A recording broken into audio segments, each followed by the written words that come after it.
One of the most difficult convictions that the Christian life holds to is that we're to share the gospel with other people. It's one of the hardest things to do.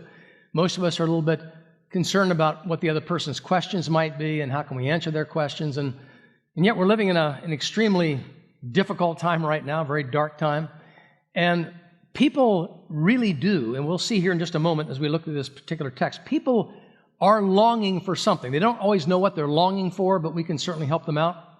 And on October 13th, Bruce was the teaser. I've got something I'm gonna give you a tagline that week, which I will unpack, and it has to do with the subject matter of witnessing. All right, because Paul says, "How are they going to hear unless somebody tells them, preaches the gospel?"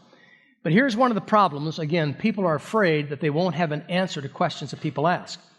So I have a tagline. All my taglines are one sentence. They're not two sentences, they're one. So I've compacted this tagline, which I will unpack on that day, on how to answer the question if somebody would say, well, why do you believe the Bible? Because getting into all the apologetics and the science and the Bible and prophecy, they've learned how to handle all those things. But here's something they don't know how to handle, and it's this. It was Mark Twain that made this statement. He said, "It ain't what I don't understand about the Bible that bothers me. It's what I do understand about the Bible that bothers me." Twain was, I think, an atheist or an agnostic. And that's a good point. There are a lot of troubling things in Scripture.